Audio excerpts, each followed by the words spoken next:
All right. Hello, race fans and hot rodders. You can't see me yet, but the voice, the disembodied voice you are hearing is Jim McHugh. And I am very excited to be talking to my good friend and one of my comedy idols, Lewis Black. I'll tell you a little quick story. Lewis saved the Boston Comedy Festival 21 years ago when I could not get a national act. And I had opened for him in Andover, and he wrote his number on a cocktail napkin and said, "I think you're funny. If you ever need any help, call me." And I did. And he said, "I think it's a good idea." And he came out, and I couldn't believe it. And he supported us and got us off the ground. And when we couldn't get, you know, other giant producers that will remain nameless were crushing me, the life out of me, and he saved me. Thank you so much for doing this, man. I appreciate it. Once again, you jump into the fray and you help us out. You're helping by doing this. You're helping Flappers, which hasn't been open since St. Patrick's Day or something. Wow. Crazy. And there you are. And I wanted to just like, first of all, what are you doing? I mean, what's your you used to do, I don't know, 200 dates a year in all the major cities and all the major theaters, and what are you able to do now? And well, I'm working out. I'm working out and going to try to be in the Olympics this year, because that seems to be that's going to happen, and it's a real opportunity for me to give it a shot. I'm not really sure what I'm right for, but you know the way sports in my apartment, I've been able to set up some obstacle courses and stuff. You know the way sports are going, that may not be far from the truth. After they go through, you see football lately. The new quarterback. Where's Dan from this? Dan, stand up. Dan played for Northeastern High School back in 1976. He's got a pretty good arm. It was a great game. The game with Denver, where they did not have a quarterback, that was one of the most fun half hour. I watched for it's about all you can take, but it was just like, I mean, and it was just crazy. I think it's the evolution of football. I think they should pull 6 people from the stands at random for every game, and they must play a certain amount of time. Tim O'Brien, you have 30 minutes to suit up. You're in. It's amazing. It's amazing how much danger these the sporting world is willing to put and the athletes are willing to put themselves in danger, right? In terms of doing this and for money, just for straight up for money. Right, right. Well, comedians aren't far behind them, I'll tell you. People are like, "What do I got to do?" Yeah. You know? Do you do Zoom shows? You know, I just did to get ready for this thing, and it's different. You know, we had a show last night. We had 87 people. They keep their mics on, and you could actually hear laughter, and it was not anywhere near as good as a live audience, but it was a lot better than I thought it was going to be. Yeah, I can't. So. I won't. This is fine. Yeah, I won't do it. I won't. I'm not. To me, it's like Hollywood Squares. You know, I'm not in the center of this. I've kind of done a couple of things that are a little, more in terms of like bouncing around with some people, but that's it. It just is. I think it's the road to madness. Well, it is. You know, you're trying to do a piece of comedy that you spent a lot of time writing, and in the square number 13, you see somebody and you go, "What's that person doing with that dog?" And you hear your potato chips crunching somewhere. Yeah. I just it's something none of us want to do. If you're a comedian, you probably don't want to be in other people's living rooms ever. Not a goal of ours. Yeah. And I've watched people that I enjoy, and I feel like it doesn't work. I mean, they're not on their game. Right. And at times I've seen it in late night shows. Yes. Where they're just look. I mean, the meter of comedy is the audience. They are the ones. It's like they're the ones who set the beat. That's right. And so you a laugh, a laugh. That's how you find it. And if you don't have that, You have a tendency to run through or run slow. I mean, I know some of the stuff that I'm doing when I'm sending out some things from my bunker that I'm sitting here trying to get out, or like, you know, you do something would you send out a kind of a message for this group? Like I did some stuff yesterday for some group, and I find that you know, some of the time I realize that when I'm finished and look at it, I've been going slow. It's like, you know, people are going to be asleep in the middle of the fucking sentence. Right. You know, so and that to me is the big problem of kind of, I need an audience to do what I do. I write in front of people, and it's right. insane. That's right. Yeah. It's insane otherwise to not be in that, because they're really a part of it. And I've always been from the very, very beginning. I think for all of us, like you say, you set your timing off of them. And even like comedians, like some of the biggest and best theaters I ever worked for, you gave me the opportunity to open for you, and your timing changes in a bigger room because that laugh comes back slower than a little concrete square room, and you have to change the way. I mean, it's really it's, you know, without doing it, it's crazy. What is? It's like going from a squash court to you know, it's like playing squash, or it's like playing in a stadium. Right. The difference. And now in the Zoom room, you're waiting for your laugh to come from India. Yeah. or at least the tech person to figure out how to get your audio going. And where the fuck did Zoom come from? I mean, every so often somebody will say, "Well, I knew about Zoom." Fuck you, you knew about Zoom.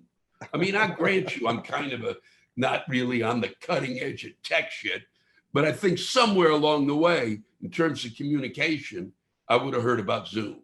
Well, I'm not a conspiracy nut, but I heard it was developed in a place called Wuhan with the Amazon people. And I mean the tall women that hunt, not anyone else that might sue me. Now, I actually, the last 3 weeks, I've done like 5 shows in socially distanced places, and they tape off. It cracks me up as they come up with these rules. Like, where do they come from? And they're like, it's 10 feet for a stand-up comedian between you and the audience. If you sing, it's 14 feet. So there's a scientist somewhere that has figured out the distance, the projectile of my nasal droplets. Wow. And I'm like, I want to be known as the nasal droplet comedian. I want to close with my nasal mist going out and then a laser light show.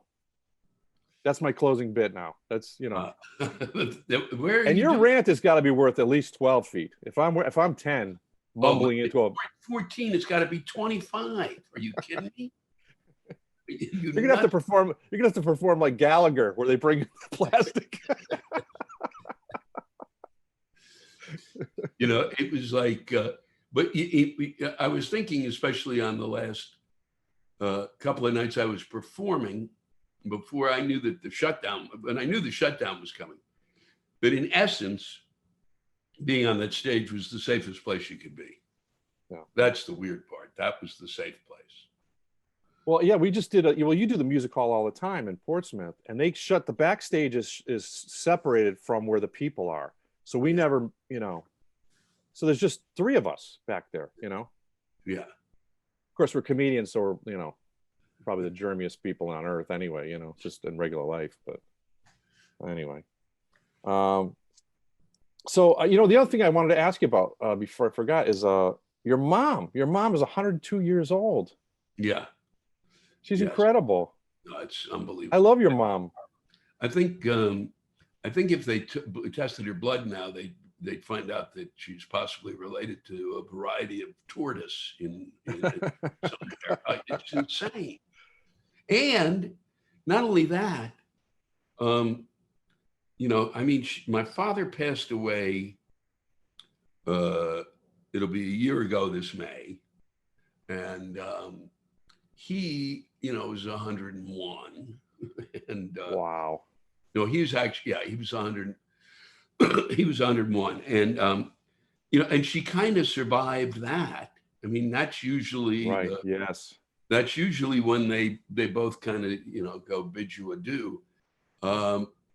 and she was, you know, down, and then this thing hit, and through it, due to the caregivers that there's this incredible group of caregivers that have been gathered by a friend of my mother's, really. There, she now looks like she's been at a spa. She, of all the people I know, looks better. It's after all of this, over the course of since the pandemic has started, she looks better. She's moving better. It's extraordinary. And every so often, she's kind of, you know, she drifts in and out. I say it's like talking to a satellite that's kind of going around, and, you know, it might be going around Earth, and sometimes she's on the other side, and it, you know, transmission fucks up. But excuse me, when she's on her game, she's really on her game. And she I remember she was fun. Like, she didn't want you sending her a Valentine. It's a corporate thing. Don't send me a Valentine's card. And she wouldn't take anything from you. She's like, you know. Mother's Day is every day. There's no need for this bullshit. It's just another way for these fuckers to make a buck. You know, don't get him anything for Father's Day. You know, there shouldn't even be a Father's Day. It's like unbelievable. I remember what you had me open it for you on a cruise ship somewhere, and she came over to the craps table, and she's like, "This is, you know, you should you shouldn't do this." I'm like, "Well, I'm winning, but, you know, you're not." And she's right, you know. Yeah, but meanwhile, she's over there playing video poker. Oh, yeah, okay. You know. Well, she probably, like you, she probably looks at me and goes, "This guy has no idea what he's doing. There's no way he's leaving here with any money." Yeah, but I got a rube. Talk about a rube. Look at this guy. I took that gig on the cruise ship in part to get them a cruise. That was the reason I did it.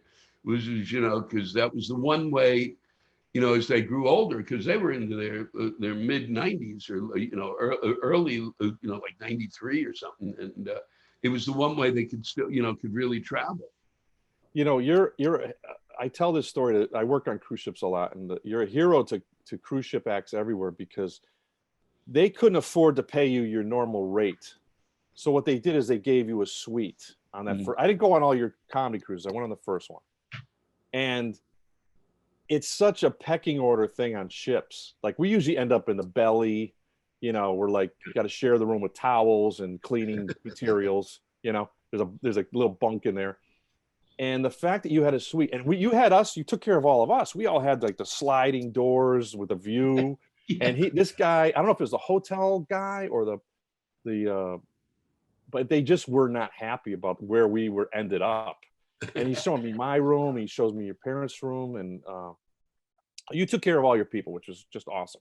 Well, and then you said, and you weren't being pushy or anything. You said, "Oh, you're looking at the piece of paper. I thought I was in the blah blah blah room," and the guy says, "This room will be fine for you." Yeah. And you didn't make a big deal about it, but you know, your manager at the time, he said, "You know, it's weird. They didn't put me in that room," and he just went like ballistic, like, "That's part of your deal." And he calls the president of your agency at the time, who called the commandant of the ship, Coast Guard, who called the captain and wanted to turn the ship around. And the captain was like, "Who is this guy?" You know, like, and everybody for the rest of the ship was like, coming, like the kitchen crew came out and apologized to us. The housekeeping crew came out. And but I don't think there's a comedian in the history of cruising that has ever, you know, like, got what they were actually promised. I know, but I never got it. I never got. You didn't get it? No, the room was fine. I never got the room, but it was it was just the fact. That's why everybody said that's why they all came out and apologized. Oh, but it was and I didn't. Well, listen, the way I'm telling this story, you got the suite, you got the happy ending. Well, thank you. But everybody goes, "That's a great story. That's a great story." Because, like, none of us have ever won that argument. And sadly, I may have gotten it, and I just don't remember, which is even sad. I think you did, because I remember we went to a crew party, and that was the other thing that you pissed everybody off. I invited everyone up, and we took the elevator. Yeah, something like that. Because everybody, like, all these people are all kept in there's like a crew bar, which is like the Star Wars bar. And they got to go up to this passenger, you know, like nobody would have been invited up there. Right. No, that was it. Yeah. Well, we treated it was like totally different. It was like, you know, it was and it was the Psychotics of Royal Caribbean. You know. Yeah, yeah, yeah. All right. So, my friend Matt Malley sent me a question. I did not know this about you. You went to the "I Have a Dream" speech with MLK. Is that correct? Well, I mean, I didn't know that was going to be the speech, but I went to that march that day, and Oh, you did. it was very strange. I mean, it turned out to be that speech. I mean, I was cognizant of it being, you know, it was kind of extraordinary because I kind of I snuck down toward the front. Excuse me. And I snuck down toward the very front. So I was kind of like, you know, 75 yards. I mean, I was within, I could see him. Wow. And it was, you know, it was like, you know, he was extraordinary. You know, it was, I knew that I may not have remembered the speech, but I knew that I was that I was hearing something from him that was, you know, unbelievable. He was an incredible orator. I mean, you know, I mean, you didn't see a lot of you don't anymore, for sure. How old See were you people when of that level Yeah. of being able to speak on that in that fashion, and so it was overwhelming. And how And old because were he you had been a hero in a sense. Of course. Yeah. Yeah. Were you a kid or were you? Yeah, I was like, I can't remember the year. So I was either, I think, 12, 14, 15, Wow. 14. Wow. 61. It may have been 14. I'm not sure. 13, 14. So I can't remember the date. I don't remember much anymore now. Yeah. You know, I Well, keep listen, you're repeating. going to live to be 112, so you better start writing some Well, of this I'm stuff waiting. Well, down. by then they'll have downloads. You'll download memories of other people, better memories. But you know, this is something I repeat every time I do one of these kind of things. Is that the one thing that I did learn, because people kind of are freaking a little because their memory is kind of attenuated. You know, people are losing some of their memory. And you do lose, we have lost because of the fact that we're not out, we're not about, we're not in the public square, 20% of your memory. Wow. Out of your hippocampus, I think it's called. And I don't even, that's unbelievable. I remembered that. Yeah. If I'm even close, it's really extraordinary. And that's really where it's stored, and it attenuates because of where we are. And apparently I've just discovered that word again. And it's a word that I've never used. So now it's not just where are my car keys? It's like, why do I need my car? Yeah. Right. So I always remember that about you too. So what will happen is it will return. Okay. Yeah, I read somewhere that not for you. Well, I never had it. I've had a lot of head injuries. At 6'6", there are a lot of low-hanging branches that have ended that forever.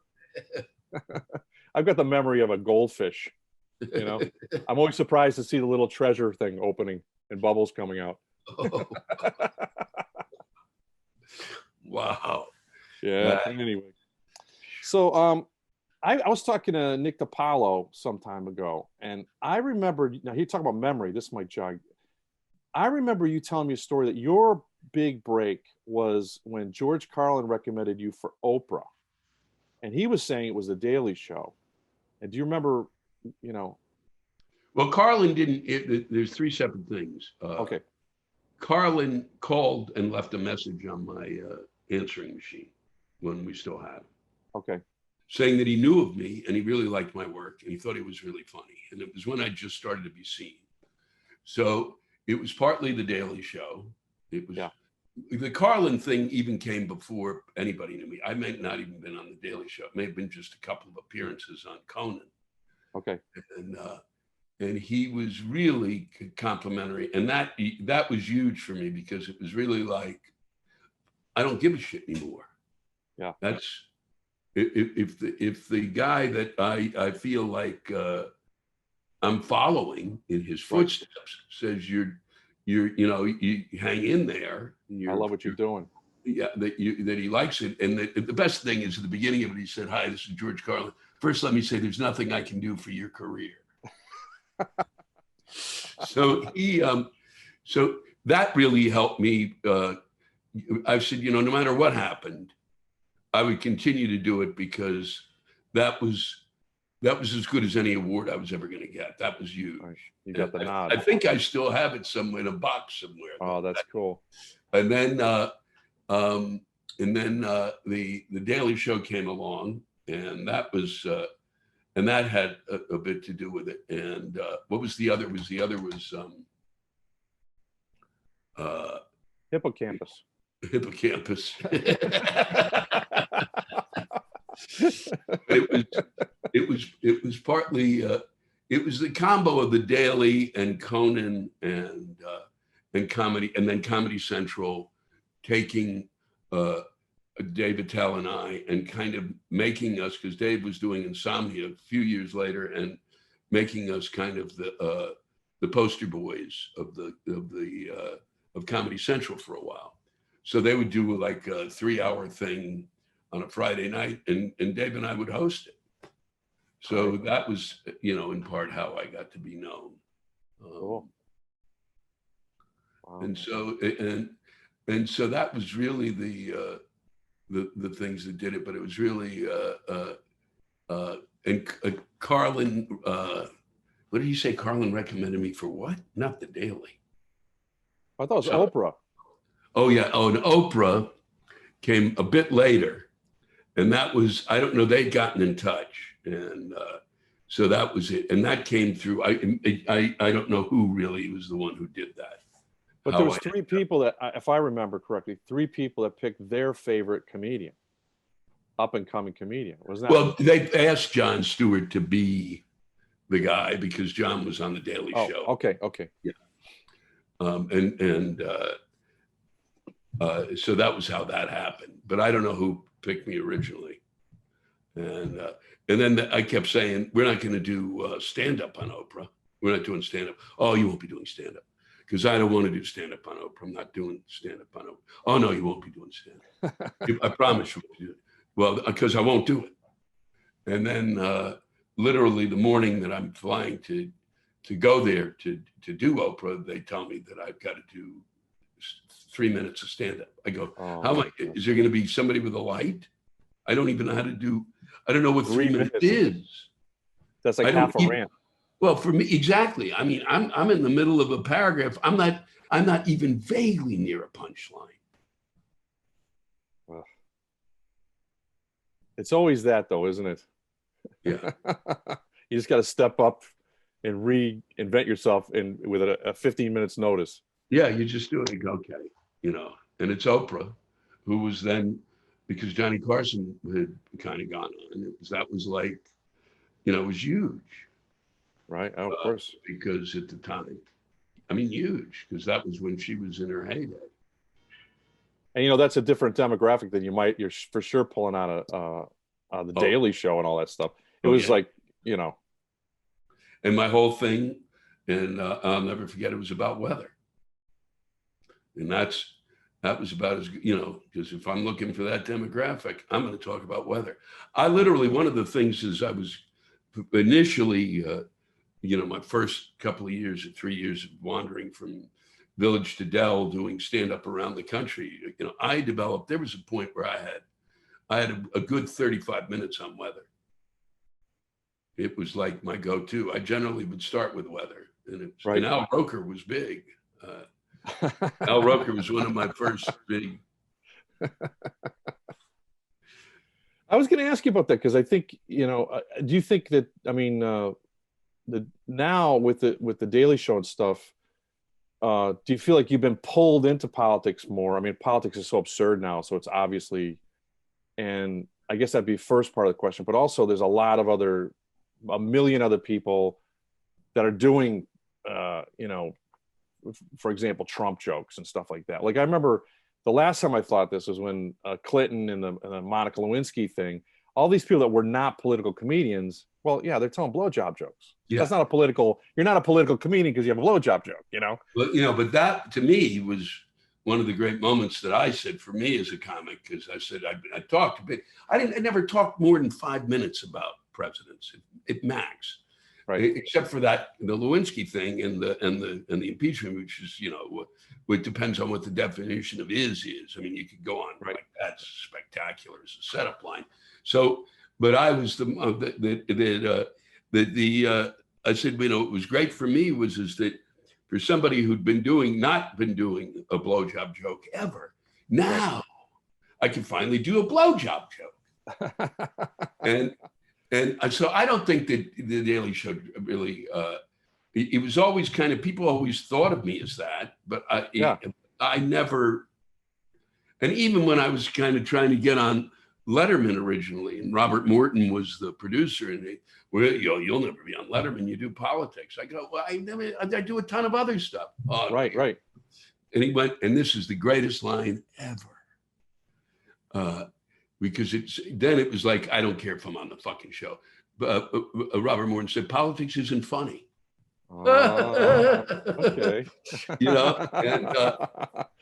I kind of, I always saw myself more as a social satirist than a political comic. That it was more about the effect of what these idiots did than the idiots themselves, or who they were, or that it was really about the way the people are affected, not the people affecting them. And and it was more, and it became more and more for a long, pretty much after Reagan of all people, before I really kind of was doing this as it became my the way I made a living. It was the Reagan. It was the one who I went, oh, it's Congress. That's where the fuckers are. Right. And that's where I began to focus on those pricks. Yeah, I remember you had like well, first of all, I remember you had great bits that weren't political. You had the thing about crossing the street and there's a Starbucks on 3 different corners. And it was all like candy corn. Everyone remembers your candy corn bit. Everybody. Yeah, I think people send you 400 pounds of candy corn every Halloween to this day, probably. Right? Yeah, no, I do. I still get pounds of it. I was lucky one night. There was a time 2 years ago when I was on the road and somebody dumped on me like 7 different bags of candy corn, like a Thanksgiving candy corn, like a brunch candy corn. It was a brunch and Thanksgiving and something else candy corn in one bag. And it was like a ham and eggs candy corn. And then it was another, but it was one after the other, like a 4th of July candy corn. And it was 6 bags. And it became my opening part. I never really used it anywhere other than on the road. I never became a thing that I did in a special. It was just too spectacular. I'd pick out the bag and I'd read it to them and I'd throw the bag off stage. And that probably got the biggest laugh, was throwing the bag off stage. And the other thing I always thought when I got the chance to open for you is you were great at finding like the local newspaper and some ridiculous absurdity about Houston or Utah or, and now it's almost getting to the point, like, how do you find a local newspaper? Yeah, right? Unless you, it's hard unless you find that one, the weekly, right? Which really is more in depth and doesn't really have that kind of daily, the local policeman was found, doing whatever.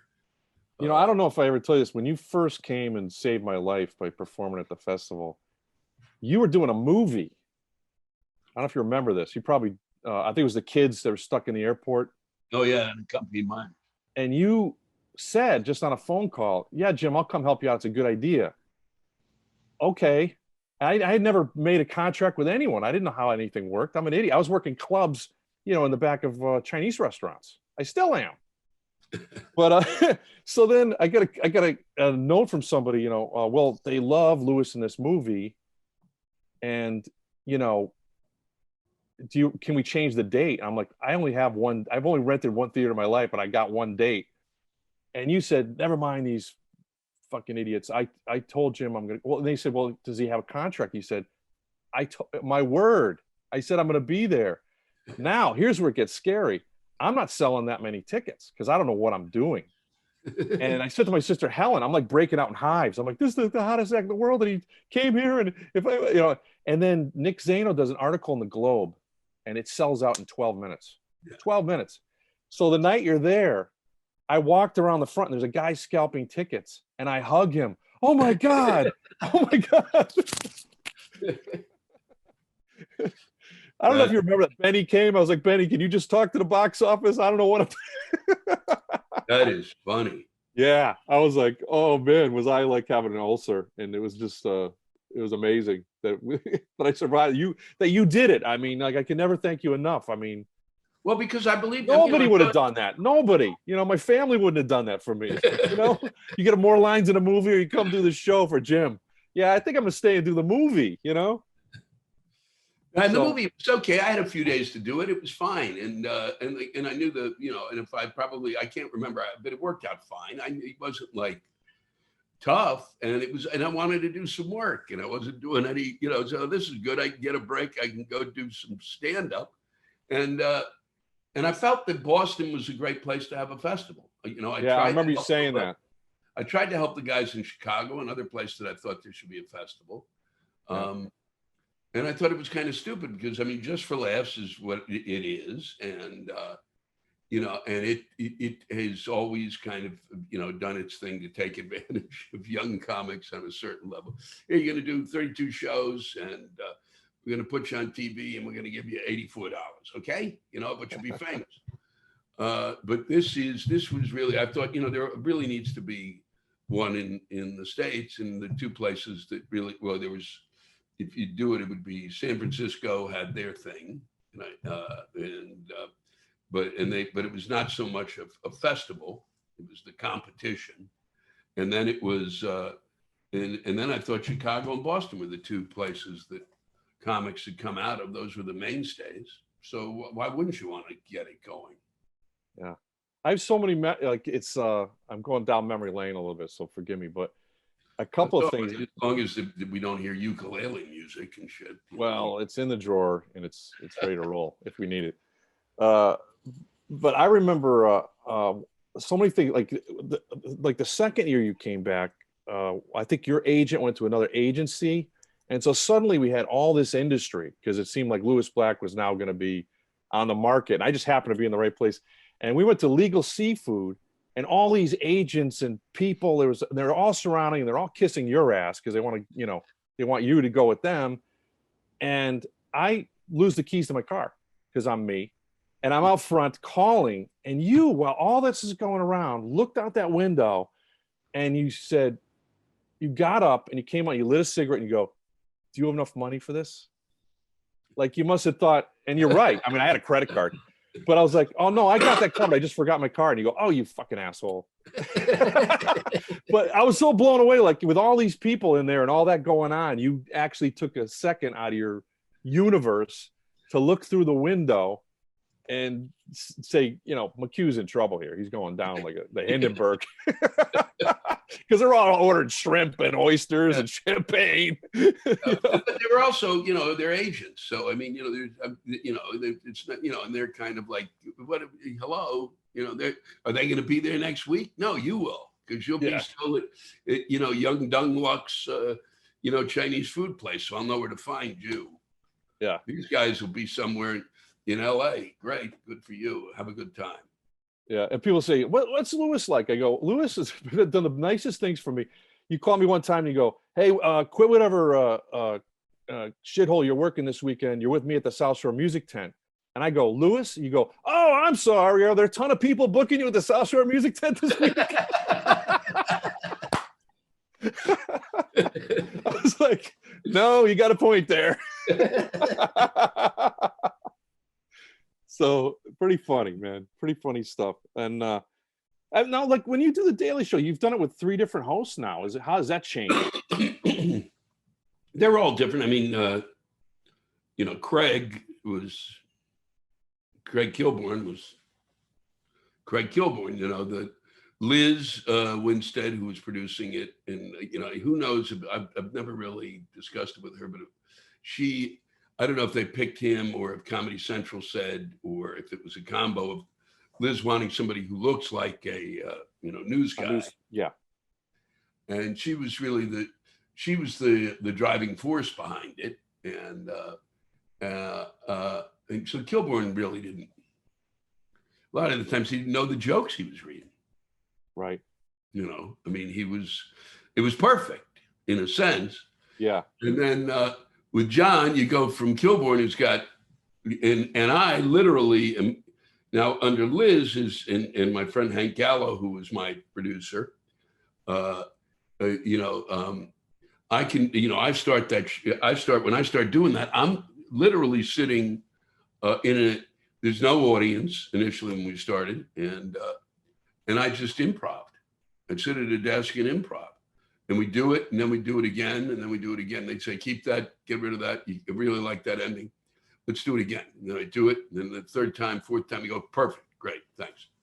And that was it. And I did that about 6-8 weeks of that. And then we started getting an audience. They said, fuck, now I got to write this thing. God damn it. So I started writing it out. Now I got a teleprompter, and the audience is there. That's great. And then it evolved into Back in Black. And once John came on board, John was different because with Kilborn was he didn't care. Now John is running it. Liz has kind of been thrown under the bus during the Kilborn thing. There was a big kibosh then, which I always thought, you fire. What do you she created it, you putz. But I think they gave her an offer you can't refuse. I don't really know the story. Right. And then John comes on, and John is a micromanager which is great because he's really good and really smart and really knew what he wanted to do. And I am, and it's not something that's in my head. I'm not good at that. I like to go, you do that, you do that. It's kind of like I'm like basically. It's a buffet lunch. There's 6 people. You bring this, you bring that. John was like, here's a recipe. Right. You make this, you make that. And he was great at it. But he had a couple of producers who were, there's a book, a oral history of the Daily Show, and it was there that I discovered reading it that I knew things had started to get shittier and shittier for me there. And I wasn't sure where it was coming from. And I was on the road a lot. So it wasn't like I'm kind of going, okay, I like doing it. And, and I had an audience from that. So I knew, and I had kind of been the guy who'd stayed on from the Kilborn days. Everybody else kind of had left pretty much. And it was me. Right. So the 2 producers didn't think they didn't know how I belonged. John really wasn't sure how I belonged, but he wasn't ready to throw me under the bus because he and I had worked together and I think he respected my sense of humor. But the two guys that he had kind of left with the somewhat of being in charge of the commentators stuff in part wanted to basically didn't know how I fit and wanted to get rid of me. Oh man. And so I didn't realize that, and they were fighting over that, and it just kind of hung in. And I think maybe the numbers helped that whatever it was when I was on, whatever. They must have been getting mail and emails and stuff like that, I bet. Yeah, it was crazy, and also they didn't get my sense of humor at all. So they didn't get that my sense of humor came from attitude. Right. Their whole, and I think that the 2 of them, theirs was. They want to menage us one after another. Where's the punchline? Well, that is the punchline. You fuck. Right. It's you fuck is the punchline. Right. What do you need? You need something else. So they started to cut. I would be working with 2 or 3 other writers. And they started to cut my lines, anything that I wrote in, and because they'd go, that's an attitude. Well, that's what I do. That's the framing device. So, and there are only 3,000 people in a different city every single night buying tickets, and they're not $15 tickets. Yeah. To see that attitude, like, do you need proof? Come to Oregon or wherever. So Rory Albanese was was working as one of my writers now, and he eventually became one of the exec producers. And Rory, we were doing a Valentine's thing, and I had a line. It might have been about whatever one of my Valentine's Day lines was, and Rory and I put it in, and I gave it to the bit, which is not right. I've worked on this fucking thing for years. Now I'm going to give you this, and they go. Yeah. So Rory puts that, we put that in. It was one of the starting things. Why would you celebrate the holiday of love during flu season? I think that's the line. Yeah. And so they went, well, and they said, well, we're going to cut that. And Rory said, I've watched Lewis do that line 20 times. He gets a huge laugh every time. It's a funny line. Oh, no, we can do better than that. And I heard that, and they started to cut everything, and I realized that I was becoming extraneous, and then I began to wonder, should I stick with it? Right. Why do I want to do this? And I went, what do you mean, why don't you want to do this? What kind of a fucking idiot are you? Right. I was saying, God damn it, this is like an advertisement. And I have to spend time with my shrink working through this, because in part it's kind of undermining a confidence that I finally developed. And now these schmucks are saying I'm not funny. Are you fucking kidding me? So now I'm wasting fucking money down the street talking to my shrink so that I can come to work. And then I finally, after about three weeks, went, no, fuck you. I'm doing this, and write whatever you want, because I'll make it sound like I wrote it. You fuck. Right. So it'll be an acting exercise. What I'm envisioning is you at your shrink, who's never said anything but how do you feel about that, suddenly goes, well, mixing up Valentine's Day and flu season, I'm not sure that that's funny.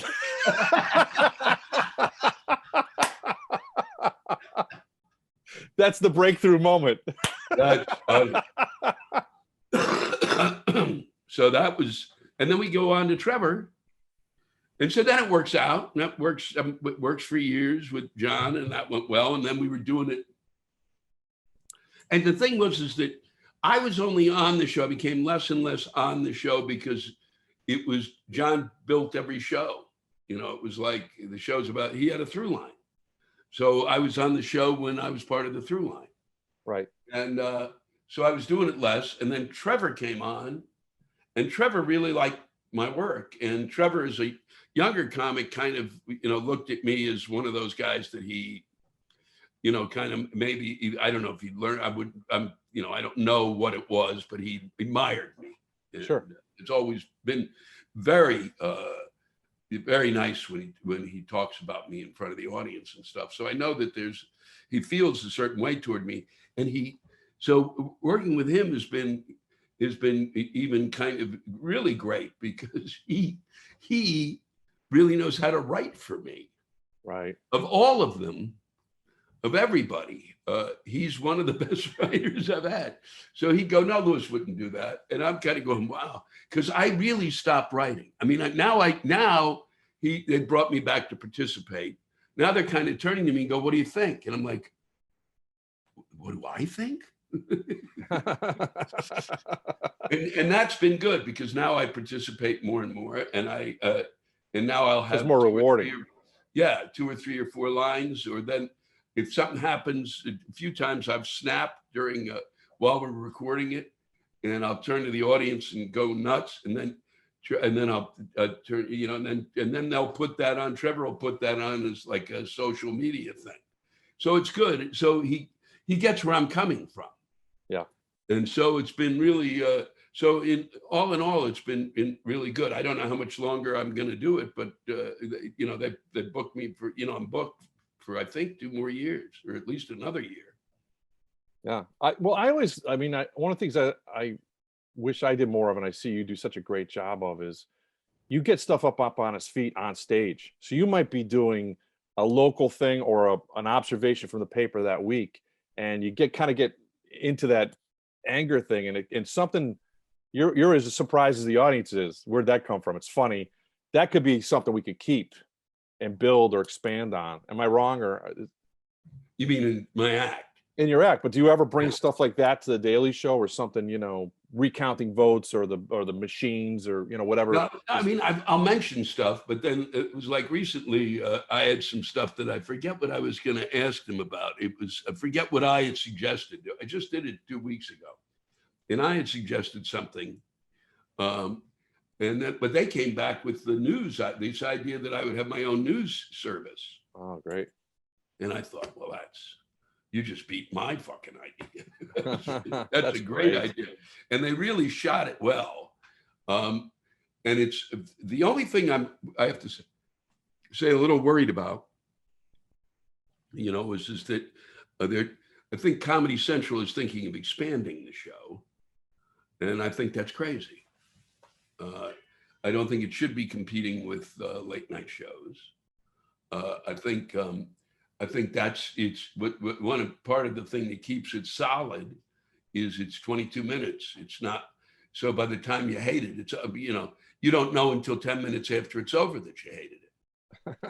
You know, if it didn't work that night, it's 22 minutes. That's my goal with my wife, by the way.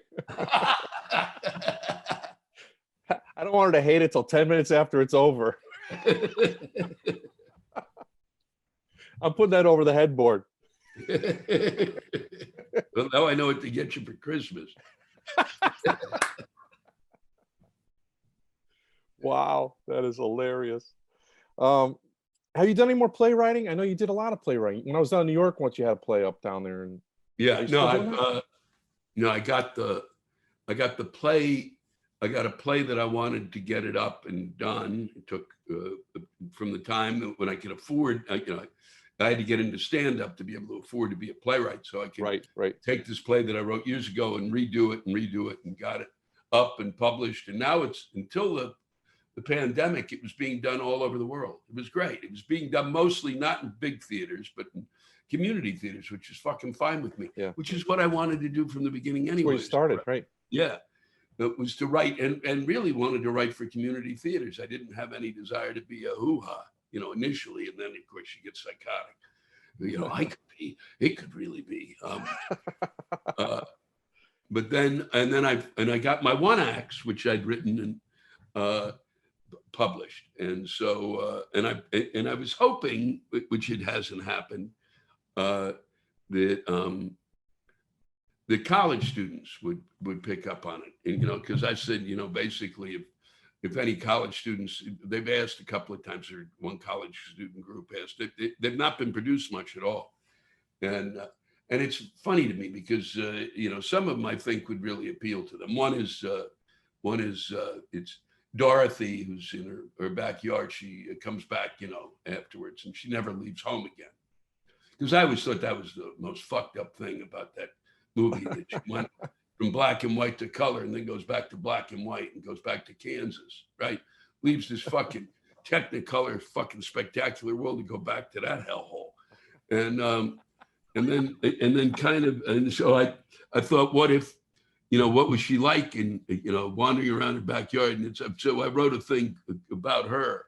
It's a short, like 25-minute play of her wandering around her yard. She's, you know, Toto's dead, and she's hauling him along and on a leash. She's in the storm cellar. Yeah, exactly. And all of the the front yard is filled with tombstones of the, you know, the lion and the fucking, you know, the three handymen and her mother. It was pretty sick. But I thought it'd be right up people's alleys, but apparently just praying for a tornado just to break up the monotony. I don't mind losing the house. It's only worth $14.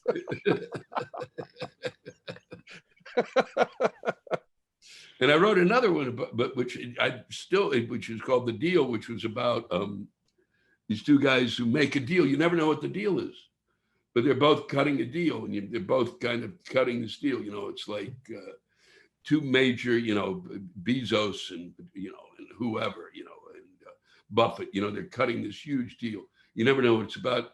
And it ends in the ending, which I don't care, which is why I thought somebody would produce it. And it's also another great short, small, 30 minutes. You don't need a set for that at all. Just two chairs and a coffee table. And they end by, they're basically squeezing each other's nuts, screaming, "It's a deal, it's a deal." And one of them has, and scene. yes. I just think that's one of the great endings of anything. I mean, even if I say so my fucking self. And one of them had, one of them got, one of them has so much money he had his he had his scrotum removed. He's got a gold scrotum. I mean, to me, God damn it. But anything over brass is you have too much money. Yeah. So I've been working on it. Basically, I'm going to use the next couple of months. I'll start writing on it. I've started a couple of things, and I really just need to follow through. I'm trying to turn I'm Dreaming of a Black Christmas, which would have been, without what was just happening, I would have spent this summer working on. Had the opportunity to be done on Broadway as a one-man show that I would have done. Oh, great! Wow. So I always love too. I was going to ask you about. This is years ago. I went to see you, and this is before. I think you and Ben had come up with this idea to do these live rants after your shows. I just thought that was brilliant, because you already got the live audience. They're emailing in questions, they're texting in live, and you got this product that's in the audience that's just seen your show. They are, obviously they love you, and then this. It was just all the way around great idea, and I guess the question, if there is a question here, is, do you think, like, with all this new live streaming and stuff, do you see that hurting places like Comedy Central, or like, now they got to compete with Hulu and every other Netflix and every other? I mean, I think eventually it might, but I think there's Comedy Central. It's that thing. It's like whoever's in charge. If you pick an idiot, right, which they've had a tendency to do during the course of my tenure there, they picked some. I was like, really? A guy who made his money in the dry cleaning business is now running. Well, I mean, I sat down to have a meeting with a guy who didn't, it was like that they brought over from MTV. I mean, this is right 20 years ago, and he was like, and I'm not in which is fine, but it was, and he was young. Young doesn't matter, but that he was from MTV. He had no real background, and except that he was young. That was his background. That was his background. Stuff like that. So I don't know if it will really. I think it might eventually. It might. It'll wear away at it. It's much like certain things. Kind of filled the void. What's it like? Like Sarah Cooper, I guess that's her name, the one who does who does Trump. That kind of moment where she figured out how to attack his comedy, or a guy like Andy Borowitz, who I've always enjoyed and is a really smart fucker. But he really found a way in at it in terms of the stuff he's writing. The articles the fake articles he writes about Trump, that like Ivanka's daughter wants to become, see if Biden will adopt her, stuff like that. He's just, there's certain people who kind of got a grip on this situation and found a way to satirize it. So there always will be a change that will take place. I think that what I'm doing, I always said, was like, and it was the sad thing about, one of the sad things to me about closing shop was that it was like it was evolved from being, we've been doing it for years, and it evolved slowly into being, I always call it was like my TV show, but it was like a TV show being done in 1952, only it was in color. Right. And had nobody but me standing there and reading these things. But the sad thing is the level of writing that I was getting was spectacular, and it was getting better and better and better. And I'd also kind of tried to focus it so that I was trying to make sure that folks who lived in that area. So if I was in Des Moines, it was the people of Des Moines, or the people of Iowa, the people who were near there, were the ones that I was reading from, or if there was something that was happening in the news that somebody had really hit it on the head, I'd read their stuff. And so that's all evolved now, and we do it as a rant cast. The thing is called Lewis Black's Rant Cast. And yeah, it's really great. What's been nice about it is that, you do this stuff and you think, oh, this stuff has been pretty good, these rants. And then you kind of discover I was listening to them, I went, fuck, I wasn't crazy. They're really good. They're really well written. There's written as well as it's the writers who I work with on The Daily Show who are brilliant. I don't know if some of these people can sustain it. Some of them have written 4 or 5 really beautiful pieces. And absolutely. And then I'm doing it. I'm adding stuff now to the as I'm doing this thing, and I'm adding more and more of the new things that I'm getting from people, and they're just as good. So it's that really to me was that I'm really kind of feel great about it. Also for me, just in terms of having a comic outlet. The one thing I do know how to do is sit with somebody's piece of writing written in my voice, which most of them know how to do, and I know how to read it.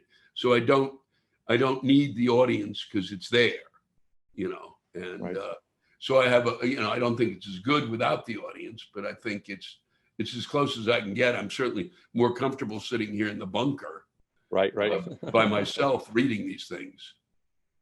All right. Well, listen, thank you so much for giving me a little bit of your time. And it's always great. I can't wait to catch up with you again live. Well, it was nice. It was nice to be able to, it's kind of funny because there's like 3 or 4 people in the course of the past year who kind of said, let's do a podcast or whatever. And I went, oh, wow, it's great. I get to see him. We get to actually talk. And for those of you who are worried, that's my, it's the seasons change. The phlegm comes back, and I'm not even smoking. I'm phlegming more. Capistrano. I've quit smoking for 3 years, and I phlegm.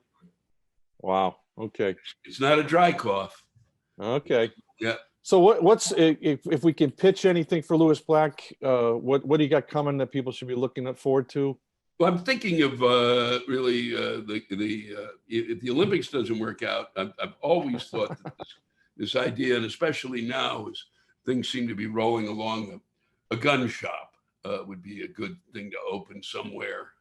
Now it's really the rant cast that folks can get on, you go to Apple or iTunes or Fucknut or Google or whatever, whoever has podcasts. And it's not really a podcast. I don't really talk to somebody. And if you want, you can skip the opening because I'm like, really, you'll see just how crazy I am because I have no audience and I'm talking. I'm just talking. And I'm kind of going, wow, I am crazy. And then I have to check in with the people I'm sending it to, like Ben, going, did I say the same thing last week? Because nothing changes. And then Thanks for Risking Your Life is a special that I have that is on. It's on, once again, iTunes has it, or Apple, whatever, Apple Play, whatever the fucking, once again, whatever platforms, Amazon.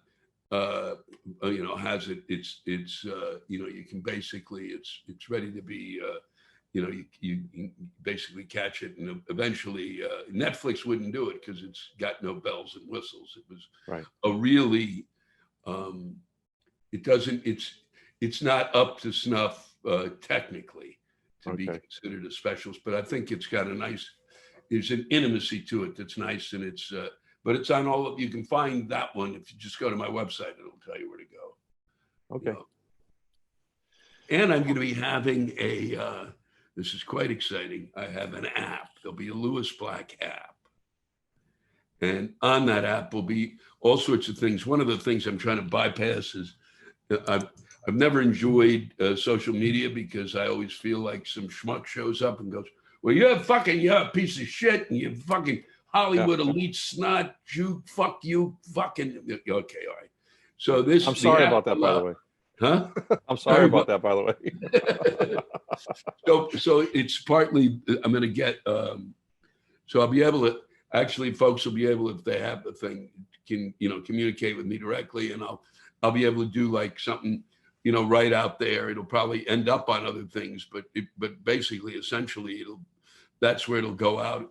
Certain things, it'll go out just directly to the people I know that have the app, so that I'm not dealing with, right. Because other people are, people who have no interest aren't going to pick up the app. And, right. And then if people want to get the fan club thing, I'm going to basically start showing I have everything recorded from 2006.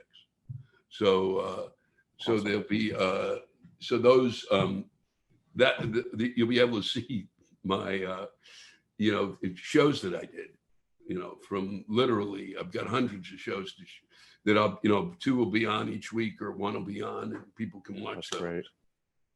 Awesome. Yeah. All right. Well, thanks, Louis. I'm Jim McHugh, and now you're meeting me for the first time, probably. And this is the Big Comedy Podcast. And Louis, thanks for helping me once again, and for helping Flappers out. Well, I'm glad. I hope your time. I really appreciate it. Well, I hope both of you. I hope the Boston Comedy Festival survives this madness, and that Flappers does too. And it was great. It was a pleasure spending time with you. And the 6 people who I guess watched. It was great. Whoever did turn this on, thank you.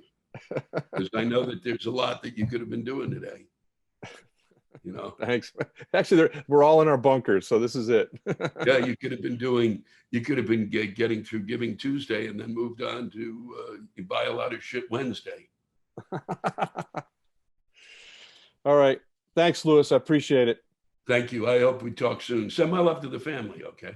I will do that. And you too. Say hi to your mom for me. I will. Okay.